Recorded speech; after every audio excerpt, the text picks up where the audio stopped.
Believe it or not, recruiters spend about 3 seconds on a CV. Hello and welcome to the Soulless Career. I am Marketa and I'm a career coach and recruiter. Today I will be talking about using graphs and infographics in your CV. I'm gonna tell you what I think about it, and I'm actually gonna tell you why I'm not such a big fan of that. I'm gonna be telling you this from the perspective of a recruiter, of a person who has seen so many CVs. I can tell you generally how recruiters think. I have an experience from working from recruitment agencies for a very long time, or being an independent recruiter, which means that I was not only myself reading the CVs, but I was always providing them to hiring managers, and I also could see their reactions to them. So based on reading all of these rooms, I can now tell you what works and what doesn't work in a CV, and actually showing you that less is more. So if you're ready, grab yourself a drink and let's get started. What do I mean when I'm talking about graphs and infographics in a CV? Very often people would use it and when they want their CV to look very nice design, and they would use it, for example, for showcasing their skills. And then sometimes you see the graph with the round graph that would be like 30% of web design, 50% illustrate. What does this mean? Is this that you have 100% of capacity, and of that capacity 50% you use for this skill of knowing how to work in Illustrator? These percentages are so subjective, and unless there is a clear disclaimer of what you mean with that, the recruiter will just not understand it. Everyone will understand it in their subjective way. This is not how you are supposed to use graphs. What do you usually use graphs for, right? You would always have to have there the legend of which number means what. So on a CV, it doesn't really make a lot of sense. Those are the graphs where you really have the round graphs, for example. But then you can have other infographics. I'm gonna try to post them somewhere here, but I'm not really sure how to edit it in. So let's see if I will manage to gain that skill and maybe then put it on my CV. Let's see. So then some people have there these kind of sometimes called these worms, that you're gonna have there this infographics that is gonna have two colors, and one color is gonna be the percentage of how skilled you are in that certain skill, and then the rest is gonna be how not skilled you are in that. Again, what does this mean? Nobody understands this. It looks very beautiful, don't take me wrong, it's really pretty. It makes your CV on the first second be oh cool, and then you're hey, but what? What does this mean? So how to actually showcase what your skills are? For example, with languages. Unless you really have a certificate, and let's say that you're native in English and your German is a certain certificate, let's say B2.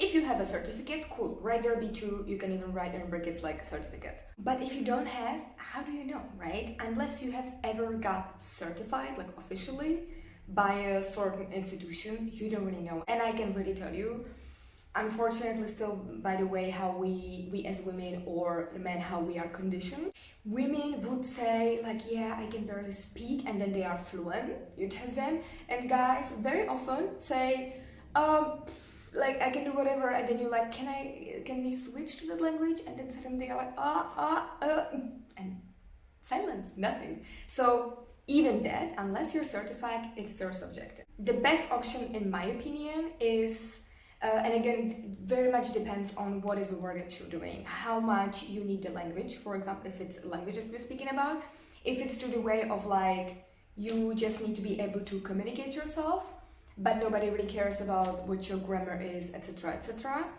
then in my opinion it's the best if you write there work efficiency, right? You have maybe already in the past worked in that language, you have no troubles communicating, and even if you might not, like me right now, right? I'm not native, I make mistakes in grammar, I have accent, right? But I know how to communicate. I have no issues with that. I am not feeling scared. And I do work in English. So on my CV with English, there will be work efficiency. I really feel like that's the best way how you can do that, because even intermediate, upper intermediate, again, this is still subjective unless you have a certificate. And the same with any other skills. With language is the best way to explain, but this is exactly what you will do with other skills. Let's say with certain IT skills, let's say you're applying for administrative work, where you need to use these things, but it's not, you're not gonna be creating anything in a certain software. You just need to know how to somehow use Word and Excel, maybe a little bit of PowerPoint, and that's it. If, let's say, you have a certain position in IT, you need to be using certain software, you need to know how to use certain languages. You just write out the skills. Honestly, just write out the skills. And then in the job description of each of your position, you can write, here I was programming in this and this language, I was doing this and this and that. So then you also show that you have used it. So think of a CV, it's a complex thing. Me as a recruiter, I would look at the thing specifically, right? I would be like, okay, this person has this kind of skill, or maybe it could be in a certain time, maybe location. It could be a language based on what the company wants, right? It could be amount of years of experience. So these are things that you see, no joke, in the first 1 to 3 seconds. And only after you see these few things that you need to see, okay, you go further. Is this person who I need? Has this person led a team? Blah, blah, blah, blah. Believe it or not, recruiters spend about 3 seconds on a CV. Yes. So make that 3 seconds count. This doesn't mean that recruiters see 3 seconds of a CV and then calls you or discards you. But it means that recruiters see it for 3 seconds and then after that, they decide if they're gonna keep watching or they're gonna discard you. Usually that's really how it works. Like, you realize how much time you're spending on that, and then the idea of someone looks at it for 3 seconds and then they decide no. I know that it can be hard, but at the same time, from the perspective of recruiter, I understand the point, because you see so many CVs that you know what you're looking for. So right now, actually, that's a good thing for you, because once you have this information, you know that the first 3 seconds, you want to make the recruiter keep looking at your profile. In a few days, I will have ready my very, very in-depth guide to CVs. If you are already watching this and it's already been out, you will definitely find it in the description of the video.